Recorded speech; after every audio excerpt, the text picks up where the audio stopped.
What were you refreshing for? Just to make sure that, we had a good, clean copy of New Mutants to watch this week? It's not a bird, it's not a plane, it's Superhero Slate. It's a modern podcast where we talk about everything that's great, like movies, TV, superheroes. It's Superhero Slate, oh yeah. Hello everyone and welcome to Superhero Slate, the show where we run down the latest superhero entertainment news. We love TV, movies, and superheroes, so let's talk it all out. My name is Chris Dillard. And my name is Mike Royer. And welcome to the Superhero Slate review of New Mutants. Wow. We made it. Talk about a drought, Chris. Not only have we finally made it to New Mutants, but you had to remind me what the last true legit spoiler cast we did on the show was, and remind the audience out there what was the last kind of real movie. Another winner for 2020, Bloodshot, if you will. I believe it was in March. Or something. It was 38 episodes ago, whatever that means for us. Yeah, so. That was right on the cusp of the coronavirus. And we both did you watch that one in person? Because I watched it at home. No, I didn't get it. We were already closed by then, I think. Yeah, I mean, the funny thing is when a movie's really bad or mediocre, I usually forget about it. But I still feel like there is some positive points in Bloodshot. So it is interesting after all these months. Now that we're talking about New Mutants, I still have some fond memories of Bloodshot. Not large ones, but I'm hoping that director goes on to do good things. You're putting my mental gymnastics to work here. I'm like, I don't remember anything in that movie. There was a few directorial highlights, but overall the story wasn't exactly the best thing. There was some guy with some metal legs and another guy, an angry guy with arms, who put his gum. A woman with a metal throat, I guess, gills, if you will. Yeah, and someone kept putting their gum under, expensive equipment. But that's all we got. That's fine. But that's not what we're here. We're not here talking about Bloodshot. We're here talking about New Mutants. Finally.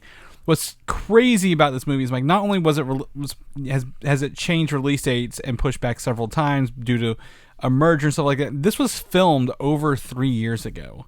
I was trying to prime my wife when we sat down to watch it. I was like, when did this movie come out? How long were we waiting for it? Just trying to give some historical context. Yeah, it was originally supposed to come out April of 2018.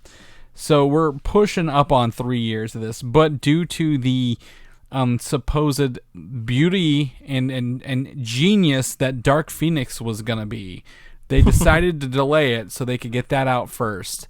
And do you remember that movie? Yeah, me neither. So this was delayed, and then Disney purchased Fox, and it was delayed, and then it was supposed to come out, it was April of this year, right? And then they're like, everything's shutting down, so we're going to put it out in August. It's been out in the theater since August, and this is the first time we got to really watch it. So the official digital home release, I believe, is November 17th. So if you're listening to this as soon as we drop this episode, you're still about a week away from being able to watch this at home. But if you've had a chance to watch it in theaters, I suppose you can kind of jive with our conversation later on in the show. But just like we do with all of our review episodes, at the top of the show, it's going to be all spoiler-free. Then we'll kind of give you big red flashing light warnings when we talk about spoilers. But I don't know about you, Chris. I think pretty much all of the enthusiasm for this movie and the Fox X-Men franchise dried up a long time ago, probably right after Logan is when the drought started. And I don't think anybody is really too excited about this movie. And I had this weird feeling when I was watching it of when I watch these superhero movies, especially a Marvel movie, whether it's Marvel Studios or not, I'm always waiting to see, what's the end credits going to be? What's the hook that's going to tie into other stuff? When am I going to see these characters again? I'm looking forward to the next big adventure, and watching this, you just know you're not going to get it. So it's kind of like trying to watch Punisher season 2. It's just there's nothing else after it. So or Luke Cage season 2, any of those Netflix series that really didn't get a nice wrap up bow at the end. Well, I think I'm the other way as well. I don't think a movie has to have a next movie for it to be successful. And knowing the troubled history of this one, I'm like, at least we got to see something this year, because as far as we know, what are we going to get this year? I think Wonder Woman's still on the schedule, and I'm 99% sure that ain't happening. on Christmas. So I'm really surprised. I'm really surprised this didn't go straight to streaming. But again, I know we've talked about contractual rights and things like that. I agree with you. I think Deadpool 2 and Logan were probably the last two movies I had a good time with in the X-Men franchise, right? But Dark Phoenix and Apocalypse were just a kick in the jaw. But that's unfair to this because I think this movie ties actually into Logan some parts, and we can talk about that here in spoilers. But I do enjoy that it's not. This movie is quite the opposite of the last one, Dark Phoenix and Apocalypse, because this is not a bombastic film. Like, they don't go out in the cities, they don't blow up towns. Like, the effects are minimal, the cast is minimal. The location, I'm pretty sure, was just some sort of abandoned hospital where they filmed all of that. Probably in Georgia, because I feel like that's where everything was filmed in the last decade. But let's just get into it, Chris. Spoiler-free, tell me what you thought about this movie, because, Chris, I'm just dying to talk about anything new. We have not talked about anything new, hot off the presses all summer, so we finally have, I would say, a mainline superhero movie to talk about, that's not just a random, Image comic, that's getting adapted. This is a Marvel movie for all intents and purposes. I guess it's associated with Marvel Entertainment, as the beginning credits would say. But let's talk some Marvel comic book superheroes. Some superheroes. So what? This movie, I went in again after the tremendous kicking that I got while watching Dark Phoenix. Right. I went into this very, very low expectations. So again, bar's the lowest. This is it. They've delayed it for 3 years. What the hell's wrong with this movie? And I actually came out not positive, but I actually didn't mind watching it. I was kind of stuck to my seat watching it more than I thought I would. And I think this has a very strong group of actors. The cast really felt good. They're all familiar, right? I think I know everyone in there except Henry Zaga. I think he's the only one I don't think I'd seen before in something. So I think the acting was really good. I think it was nice that it was small and tight, but it is kind of a vanilla plot line. This literally could be taken from any other X-Men story that's ever happened, even the book, and be like, yeah, this is an X-Men movie through and through. Like, you're all here, this is what's happening to you, and you can't really help it. So I lean towards that. I had a good time because I'm like, the acting's good, the story's good. I really enjoyed some of the character interactions, but the plot did not do any of these people any favors along the way. So I'm a lukewarm on this. I'm not going to be like, you have to go watch it. This is a definitely wait for streaming service movie. If I had to rank it anywhere from go risk your life in the theaters or wait till it comes out and on streaming at home, I am a firm wait till it comes out at home. But it wasn't nearly as I would put this above Dark Phoenix, the last X-Men movie we saw. So that's my thoughts in a nutshell without saying anything, because there's a lot in this movie I don't want to give away, even though it's probably easily guessed throughout the whole thing. So, Mike, lay it on me. I don't even know when you watched this. I just woke up yesterday and said, hey, Mike, let's watch it this weekend. And you said, all right, let's do it. And I don't know when you watched it. I don't know how you watched it. What do you got for me? Yeah, I watched it this morning, actually. So I'm pretty fresh off the movie. Me too. And, man, I wish this movie was awful, or I wished it was great, because unfortunately it just kind of falls into this very meandering kind of X-Men movie in the grand scheme of all Fox X-Men movies, because it's been, like we said, 7 months since we've been able to really talk about a new released comic book movie, and I wish it was really, really bad so I could kind of rant about something or go on and on about something, or if it was a secret surprise and I wish Kevin Feige could find a way to keep it in the MCU and I could give all these recommendations of things they can do. But unfortunately, I don't think there's a whole lot here to really kind of dig your hooks into. It was just kind of all right, from the the premise of the movie is all right. I did a little research after the movie was over, and it seems like this is a pretty strong adaptation of a New Mutants comic that kind of deals with the demon bear, which isn't really a spoiler. It's in one of the many trailer cuts that they've had for this film over the years. So I would assume somebody that's a really strong New Mutants fan probably was vibing with some of the story points. But it just does kind of make you feel wanting, right? It does make me wonder what this movie could have been if Josh Boone, that's the director, if I remember right. That's correct. I know it's Boone something. Yep. If Josh Boone knew that this was going to be the last X-Men movie, if that was going to happen, it never would have gotten made because they just wouldn't have wasted their money on it. But you just kind of keep seeing hints and Easter eggs of where the movie could go, kind of trying to restart this New Mutants universe. I mean, like they say the word New Mutants, you're New Mutants, just kind of letting the audience know, hey, we're restarting this whole thing, right? You're new, right? Well, that's also my favorite part of it because I'm like, oh, they said the name of the movie. I love doing that. My wife's like, you gotta cut that out. It's that Leonardo DiCaprio meme, right? Where he's like pointing at the TV, like, oh, they said the title of the movie. Yeah. So, like, I can appreciate all these things that are happening, but, like, unfortunately, I can't forget about the context of the movie. And, like I said, I don't even get some of my favorite stuff in this film because, it's not continuing on. So I can't really connect with a lot of the world building that they're doing here. But yeah, it was just all right. Some of the special effects were fun when they popped up because it is kind of this kind of like everyone was saying this was going to be like a horror movie, right? This is the way they're pivoting the film.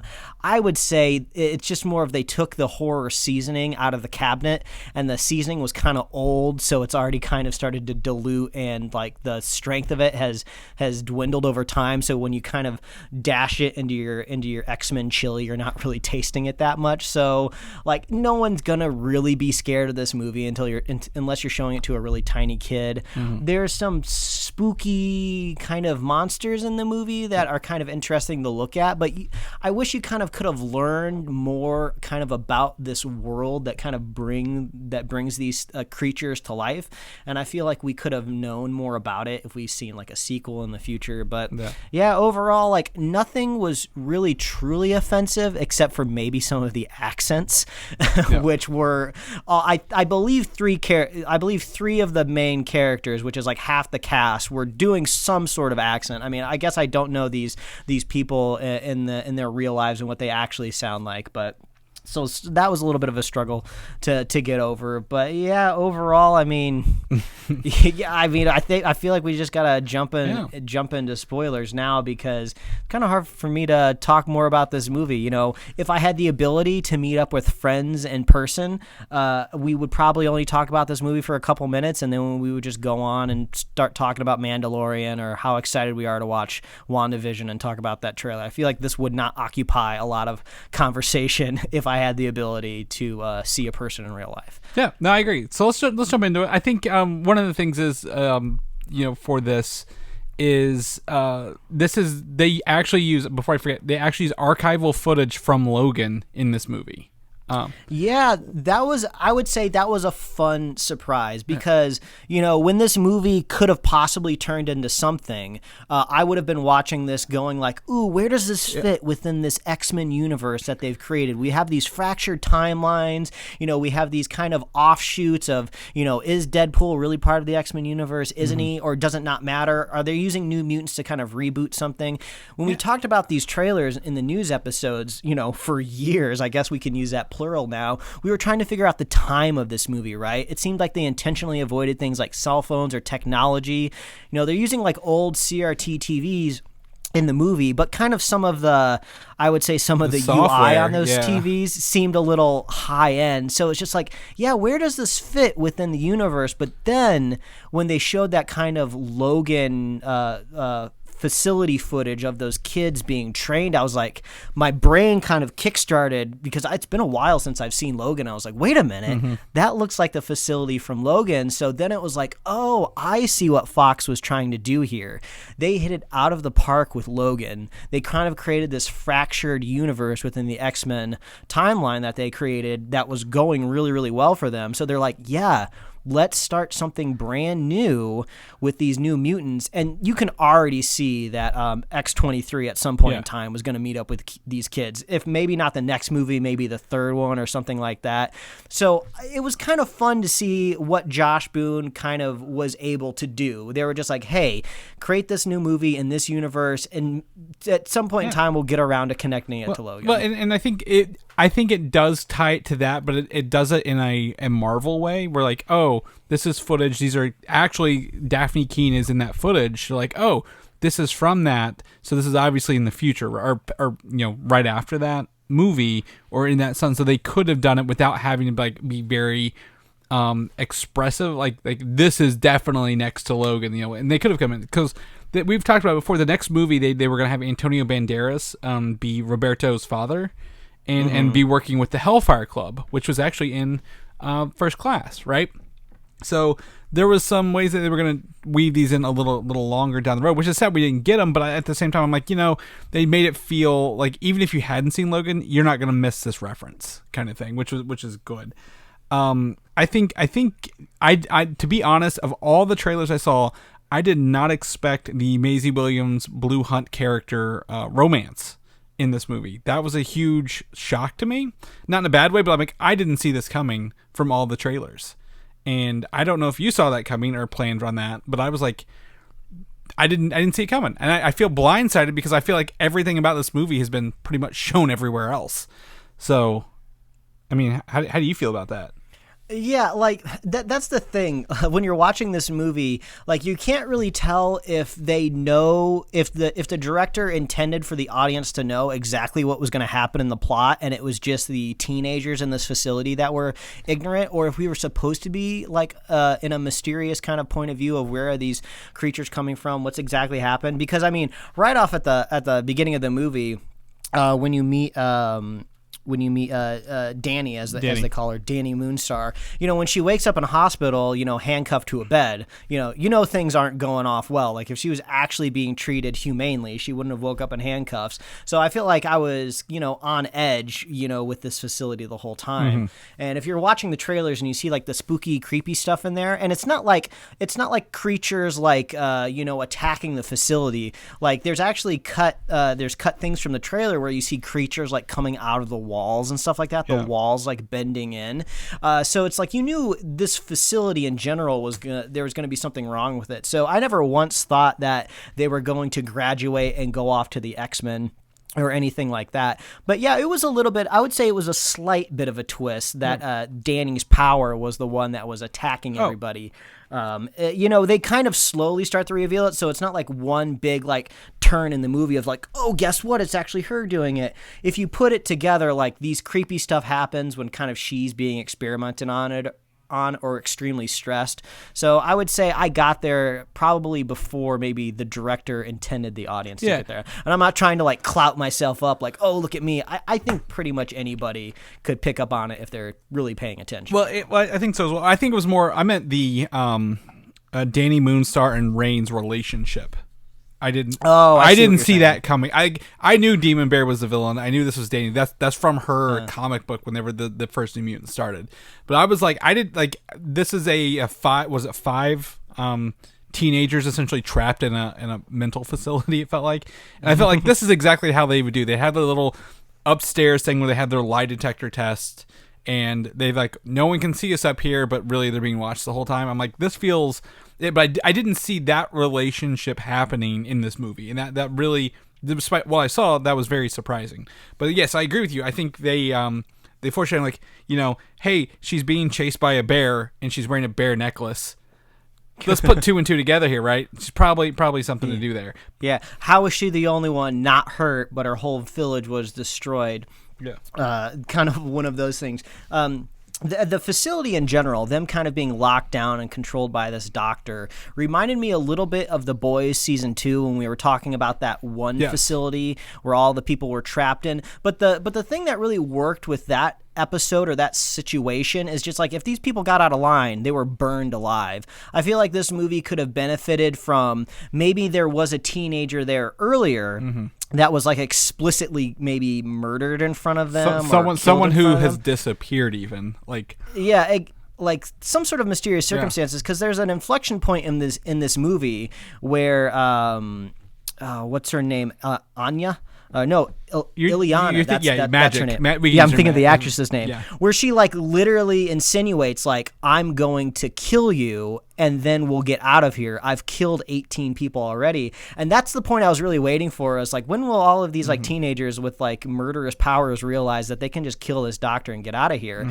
So I know that what they're playing with is like, oh, well, these are teenagers and they're not really sure about themselves. They all think that they're in trouble. They don't know exactly what's going to happen to them in the future. So they're trusting the only adult in there. But I just felt like the adult lost a lot of the high ground that they had really early on. So for a while I was just like, why don't they just escape? Why don't they get out of here? Why are they so complacent? I was almost expecting a scene also where maybe they're getting like microdosed, or they're giving them like prescriptions that are kind of like toning them down or something, because I was just like, just kill this woman and get out of here already. You could easily like one up this woman, like even if you didn't have powers, if you just caught her off guard, like you could just like strangle her. I know like that's not the type of movie that they're making here, but it just seems like if the solution is so easy for me to imagine, you got to find a way to get me just to stop thinking about that the whole movie. Literally, the only way the only thing they could have done to do that would have been to show her powers before the end of the movie.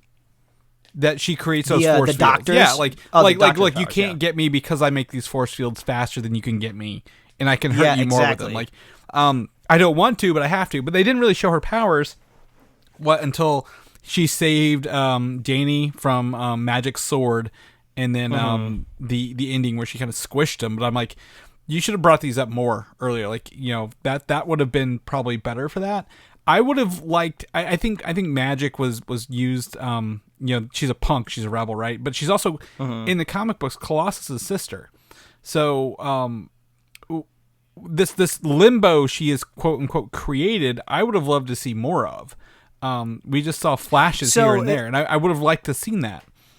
Yeah, so let's talk about her. I think she's honestly the most interesting character in the movie, because it seems like she has probably the most traumatic backstory with these weird, bizarre creatures. Now, I'm curious if those creatures are actually real from her past, or if she's just remembering normal men as monsters, so they manifest as monsters. That is it. It is implied that she is assaulted by men as a young girl.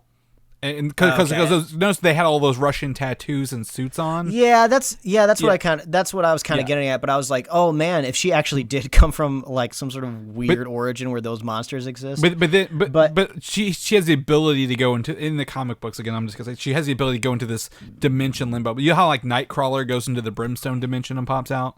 Yeah, she does this, but her dimension limbo is a bunch of demons and stuff like that. So that's So in the comic book lore, since she is related to Colossus, is she kind of using that kind of family lineage power to put that armor on her arm? She does have that. That's part of it. Is she can turn on some of her metal. Because I just wanted so much more explanation, because I could kind of get how maybe she could because I was trying to figure out, did she learn magic? What exactly is her mutant power? Because she's like teleporting, she's going around. It just wasn't really clear. And, you know, that's totally fine. You don't have to telegraph all of this. Because we eventually would have gotten to it possibly in a sequel. But it's just like, it's like you're getting all of these tidbits about these characters, and you don't really get any more. I think Charlie Heaton's character was also really interesting, that whole coal mining backstory. Yep. His accent was kind of throwing me off. Like every once in a while, it would be really hillbilly hick, but then it would kind of drop. But I really like that idea. I love the idea of a hillbilly mutant, that's kind of a good guy, not just kind of some one-off joke of like some hillbilly trying to kill you in the forest. Well, him, Cannonball, and Sunspot, which was Robert DaCosta, are actually in the Avengers comics as well. They end up joining the Avengers in about 2012. They're super powerful mutants, but they don't really portray them as overly powerful here because they're still learning their stuff. But yeah, I like Charlie Heaton. I think I don't know why he had the cast on his arm. Was that like a real life thing? they didn't explain that the whole way through. I think maybe that was explained by like when he was chained to that thing in that like tennis court or whatever when they were outside. He's like, oh, it seems like he's going out of his way to hurt himself. So I guess we are to assume maybe a few weeks to maybe a month before what's her face gets there. Maybe he broke his arm or something like that. Yeah, they kind of left that. But then also Henry Zaga as Sunspot. I think the flaming girlfriend in the pool was probably one of the creepiest effects of the whole thing. And I was like, that's awesome. Yeah, and like talk about really traumatic. I mean, this is one thing that has always been really, really great about X-Men, just in general from storytelling, whether you're talking about comic books or movies, is you can always use them as kind of like a stand-in for like discrimination or racism in your storytelling, but also you can really tell like coming of age puberty stories because like, you know, these powers usually manifest when you're going through puberty, and talk about like a weird time where you don't know your body. So yeah, the fact that he like burned his girlfriend alive while they were kind of like getting hot and heavy, like that would be so traumatizing. You know, all of these characters, you know, are united by like the crazy stuff that they did in their past. So it's like all of the storytelling elements are here in the movie. Yeah. They just didn't quite fire off like you wanted them to. There was a lot left to the imagination. They either needed to lean into story or horror more. Either if they would have leaned into horror, we would need the explanations, right? Like it's all scary stuff, but they kind of like set in this middle ground, and it's not quite satisfying. I also want to point out an Easter egg. Sunspot is in Days of Future Past. He is in the future. He's the guy with the flames who's fighting the Sentinels off while they're using Rogue or not Rogue.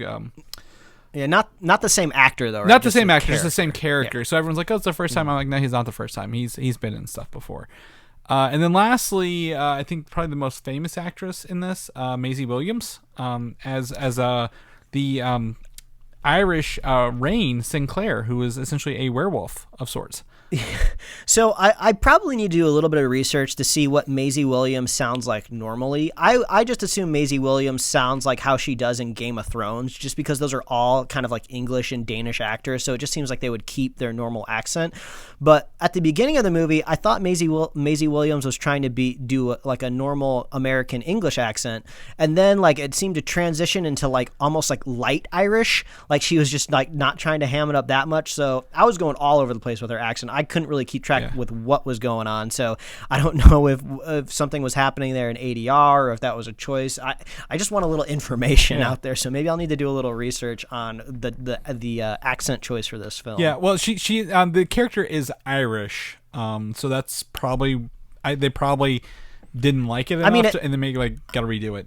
I mean, it makes sense, you know, if you're kind of going with that extremely Catholic punishment. Or Scottish. I'm sorry, Scottish for being a wolf. Scottish. Yeah. Sorry. Yeah. So Scottish Catholic, and she's kind of a werewolf, or she can turn into like a full wolf, or that halfway state is her ability in the comics. I think they kind of nailed it a little bit. You know, I think she was a little like as a character who turns into a werewolf. I think she's a little too nice in this movie. I think. She was never super intimidating, right? Yeah. Like I could see the advantage of turning into like a full-fledged dog or wolf or whatever you want to call it, you know, just to kind of do some covert ops or just trying to get from point A to point B. You know, there is advantages to just having normal dog-like powers, right? You know, she was doing like the Wolverine stuff where like you could hear and smell stuff very, very well. But when she kind of turns into that hybrid, I was just like, well, what's her power? She's just scratching things a lot. And I agree. I wouldn't want to be scratched by her. Like, it would hurt. She could take your eye out. She could really rip up your flesh. But I was just kind of like, you know, what's her edge here? You know, what's her X factor besides like fitting into vents?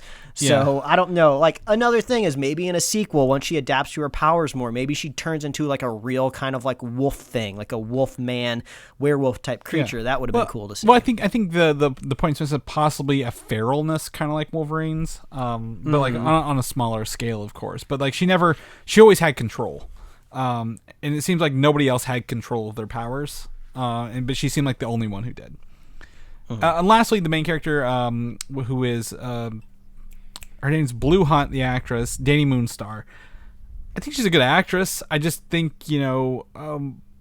why did her abilities affect certain people at certain times and not the whole facility?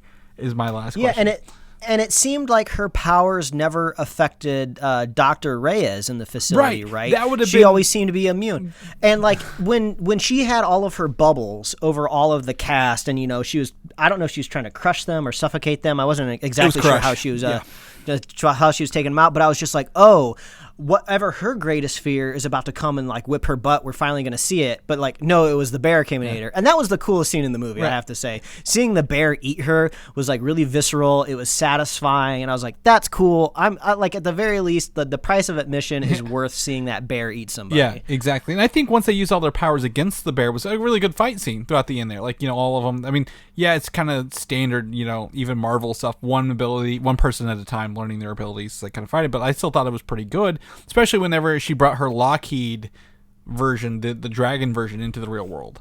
I mean, I don't think I was a fan of this version of Lockheed. I mean, I don't know if Lockheed would really ever work in a live action universe. Like maybe if they went with the alien origin of it, I could see it kind of being kind of a Guardians origin, not necessarily in Guardians of the Galaxy, but who knows, maybe it could kind of stumble off a spaceship and meet like Katie Pryde in like a future X-Men movie.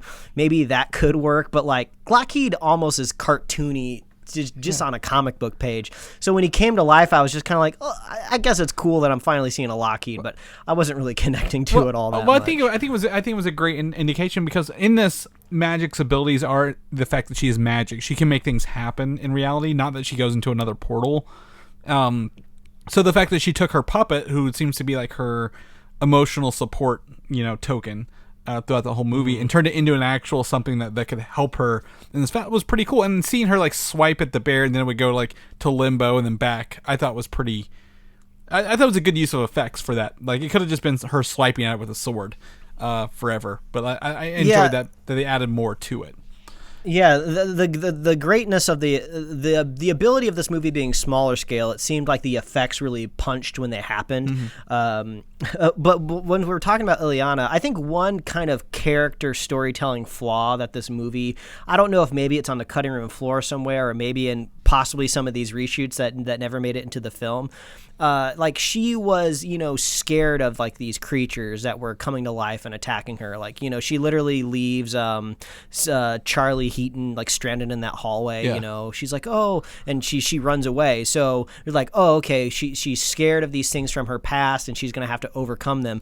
And we never really see what makes her overcome them. Just the next scene, she's just in the stairwell, like chopping them to bits, which was cool. But it was just like, well, what was the moment? What was the thing that took her over the edge that made her conquer her fears? We never really saw that. And that is the limbo I wish we would have seen. Like her there coming to terms with this, figuring it out, whatever. And maybe that's where she turned Lockheed to real. Like using her magic abilities that she has in this movie. Like, okay, I'm going to turn you real. Okay, let's go, I need to go protect people now, kind of thing. So, yeah, I would imagine Lockheed is kind of confusing for somebody that doesn't know the origin of the character. Like, if you're just kind of a casual, just movie viewer of the X-Men universe, like Lockheed would be a real kind of a real pivot from what you're used to seeing. Like X-Men, always science-based, kind of maybe dabbling in aliens. I don't even remember. Were they aliens in Dark Phoenix? Yeah. I don't even remember. The ones who came down to. I barely remember what happened in that movie, but yeah, this was kind of a big departure. So I would think that Lockheed would hit a little bit differently if you're just like, what the hell? There's a dragon here. And I don't think so, because if it was just out of nowhere, yes, but like she built up this puppet throughout the whole thing. Like it's one of those things. Like my wife's like, oh, Lockheed's real now. I'm like, yeah, I know. That's he turned him real, because in this movie her ability is to make things happen, right? Like she created limbo, so on and so forth. Her backstory. So I don't think it's that far stretched. I think if you would have taken the comic book version, it would never have worked. Well, it's a good starting point. Since this movie universe is not going anywhere in the future, they can take what works and what didn't in the future. And I think a lot worked, but also a lot was just kind of like par for the course. At the end of the day for this film, I think it benefited from a small cast who didn't know their abilities at the start of the movie and then kind of learned them, and then like you said, they paid off with those effects at the end of the day. Yeah, I think the worst part of this movie, which is just by the sake of it being in an abandoned franchise now, is I am so tired of getting Mr. Sinister blueballed. Yeah. For 3 movies. I don't know if it's technically in a row, but he's been teased now in 3 movies. And there was supposed to be an after credit scene where John Hamm was supposed to be Mr. Sinister. I don't know if we would have seen him in costume or if he just would have been in a business suit carrying a briefcase, because it seems like the only way that you can get that Essex Corp into your movie is like on some sort of briefcase or some sort of emblem. But like, man, I want to see at least some sort of concept art or maybe some sort of really low poly render of what a cinematic Mr. Sinister was supposed to be, because he had such a crazy cool comic book design. And I'm just tired of getting I'm blue-balled, Chris. I need to see Mr. Sinister in real life somehow. It was not 3 in a row. It was Apocalypse, Logan, in this one. So that's why. So Logan in this one, I mean, that's the other thing. But yeah, we never got our Mr. Sinister. But guess what? That puts a great target on his back for Marvel to use him when they go to the X-Men thing. Yeah, that is a good point. You know, when they start developing their X-Men, you know, Mr. Sinister works. It makes sense, you know, experimenting on mutants. And... Well, he fits into the Marvel kind of thing here, science and a mutant, like kind of thing. Like he's doing scientific experimentations, not magical stuff. Yeah, you know, so he fits into that Marvel mold a little better. And he has a pretty strong power set. I don't know if they would kind of tweak his abilities in a cinematic universe, but he would definitely need a couple people to attack him. I don't see like one strong hero being able to go up against Mr. Sinister if he made it on screen. Exactly. Or, you know, his Sinister's always playing the long game, so that's the beauty of him, right? Like he doesn't even have to be maybe the villain in the first movie, like but don't let him. Don't leave him on the table, like, or Mike's going to be really, really upset. Yeah. I think overall those were the thing that bugged me the most about this movie, which isn't really Josh Boone's fault, but it's just like, you left a lot of these things out intentionally for the idea of getting a second movie, which is what you do in comic book movies nowadays. And that's the thing I love the most about comic book movies is I love the universe. That's the most fun parts about these movies. But it's just like I just feel like I was left wanting. And it's not his fault because, again, like we said, it was originally supposed to be before Dark Phoenix, right? And before an acquisition. So it had I think if this would have come out in that time frame and Disney never bought Fox, this would have had a high chance of a sequel. But, you know, we'll never see that. But at the same time, this isn't the worst note. I actually hold this above Dark Phoenix as the last X-Men movie. I'm like, you know what? You didn't do Dark Phoenix, so you know what? You get a point in my book for not doing this. So... Yeah, there's definitely things here that they could have mined. I think I would have welcomed a sequel. You know, if Josh Boone would have gone bigger and larger in the sequel, adapted these characters a little bit more, giving them bigger powers. They're starting to learn and grow. It would have been exciting to see where they go.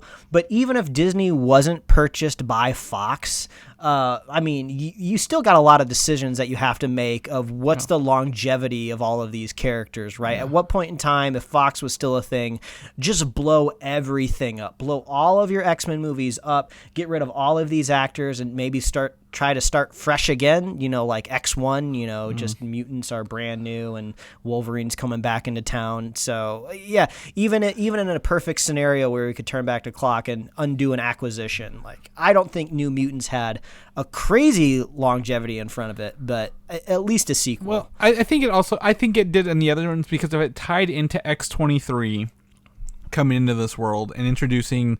Again, if you go back and look at the X-Men comic history, there's always been at least 5 X-Men books running at the same time, right? Multiple groups. But like an unsanctioned group that maybe culminated in a larger X-Men event, right? Like how the Dark Phoenix should have gone, how Apocalypse should have gone, rather than just making those like one-off villains. So... Yeah, I'm already imagining a scene in maybe like a third movie where they've met like X-23, where they go back to the X Mansion that I believe was supposed to be crumbled, right? Because Xavier blew it up in like dementia, in his dementia state. Isn't that what happened in Logan? Probably, yeah. I think that's what happened. So I could kind of see them maybe going back to the rubble or something like that, finding like the underground bunker that's probably not exploded and finding like old X-Men costumes or something like that. There's fun stuff that could have happened, but ultimately, like, we still would have just been waiting around for the next MCU movie, wondering what Feige could do with the X-Men. Well, what's the one character they took out of this that was playing for the sequel was Warlock, who was a techno alien, right? He's part of the techno virus, which is tied into Cable. So they could have even brought Cable into this universe and had it was Sacha Baron Cohen who was going to voice Warlock. Oh yeah, even. That's right. So like I think they could have actually gone to space and used time travel more in this and played wild and loose with stuff and not had to been so rigid. Like, gotta have Cyclops who's gotta stick up his ass, and Jean Grey's gonna be, real unstable at some point. So I think there was an opportunity here and it's missed, but that's fine. I think, at the end of the day we got what we got, and if you get this on a streaming service and you're looking for something to do, you won't be too upset, but you could also be on your phone and not miss a whole lot too. So yeah, exactly. Stay tuned for the kind of third act where the Doctor gets eaten by the bear. That'll be your highlight. You'll be glad that you watched that. Turn it into an animated GIF. Watch it a couple times in a row. I don't know. It went on a long time. That bear didn't get her one bite either. Like, that was like a like you're chewing like a rubbery piece of meat kind of thing. And that they lingered. They lingered. I wanted them to cut Mike, but they didn't. They said no. Watch her get chewed by this bear. Yeah, and maybe I mean, I don't know. They were kind of all visions that came to life, but those creepy like Slenderman things is if this movie I think this movie was rumored for being rated R for like a brief moment. If this was rated R, I think it would have been cool to kind of maybe see them eat like a nurse or something. Maybe they could have added one or two more characters to the facility that could have been ripped to shreds, torn asunder. I think that would have been pretty cool to see. And I was hoping that actually it was rated R to see some of that maybe body horror to come to them from the mutants, right?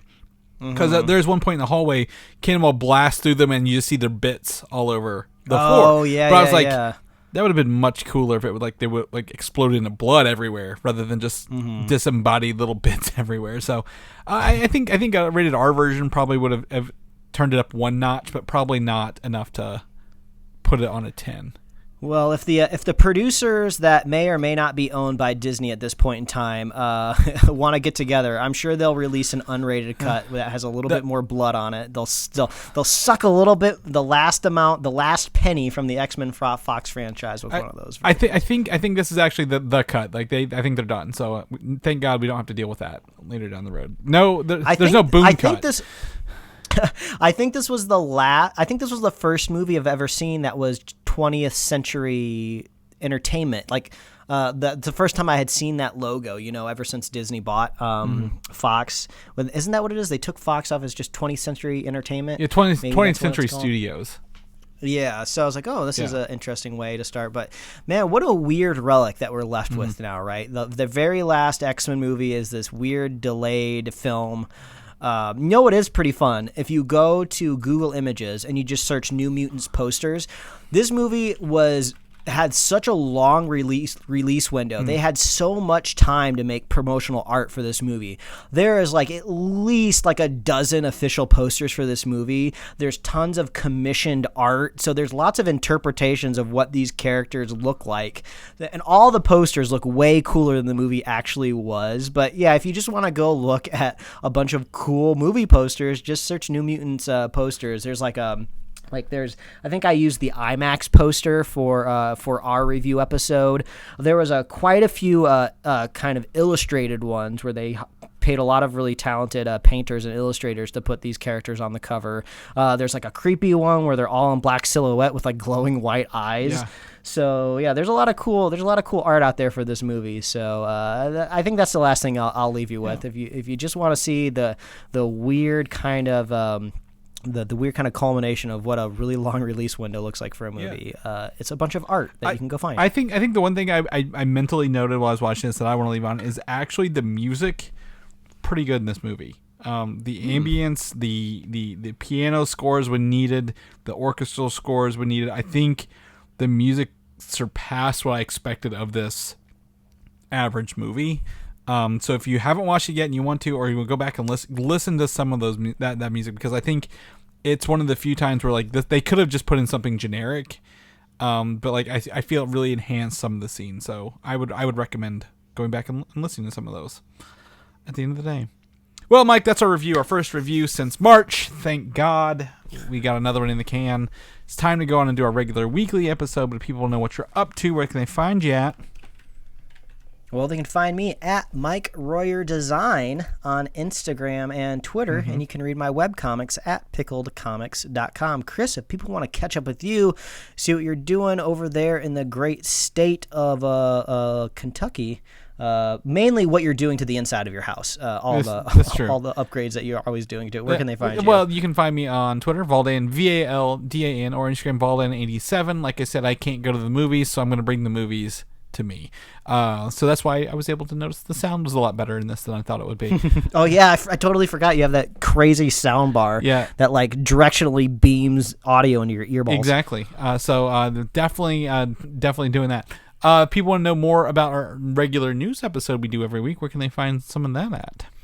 Oh, it's so easy. All you got to do is visit superheroslate.com. That is the best place to find all the avenues we host our show, and to also see our show notes when we're talking about our regular news episodes. We like to put that in a nice little bulleted list for you over there at superheroslate.com. You can find us on Apple Podcasts, YouTube, Spotify, and wherever else you like to listen to fine podcasts. There's actually a chance that you're subscribed to our reviews podcast and not our news podcast. So there's one main feed where you can get all of that stuff in one feed. So we encourage you to seek that out if you want to listen to the news every week. Subscribe to both. Even though we've had this Corona drought, we've still had lots of news to talk about this summer, because there's still the only thing Hollywood can do right now is put stuff into production, and that puts a lot of stuff put in pre-production. So that puts a lot of stuff out there news-wise. So we've talked about a lot of stuff this summer. Actually, surprising to myself. But you can like us on Facebook, follow us on Twitter and Instagram. You can get merch at superheroslate.com/store. We love hearing from our fans. We love hearing from people that maybe even aren't fans but are begrudgingly listening. I don't know. But if you've had a chance to see New Mutants either in theaters, or maybe if you wait a week and you catch it on digital release, let us know what you thought about the movie. Do you think it has a sequel potential anywhere out there? Do you think Feige should save these characters at all? Chris, I guess we didn't talk about that. Still, technically, that is a potential option. I doubt it's going to happen, but if Feige really liked this movie, he could turn it into something, but I don't think that's going to happen. Yeah, I don't think so either, with the blatant references to Professor Xavier and the footage from Logan. I don't think they'll get around that in the Feige cut. Yeah. That's what they'll start doing. Feige will get his own cut to retcon. He would rather cut this movie completely than do his own cut of this. I guarantee it. No, I absolutely agree. But if you want to be a super fan of the show, all you got to do is share the show with a friend, share the show with a buddy. And man, this is the first time in a while that we've been here 2 times in 1 week, but regularly we're here every single week. So tune in and subscribe and go listen to our news episode, queuing up now. We'll see you guys there. Thanks for listening, and don't forget to subscribe. I was waiting for that Lego Star Wars holiday special trailer to drop, man.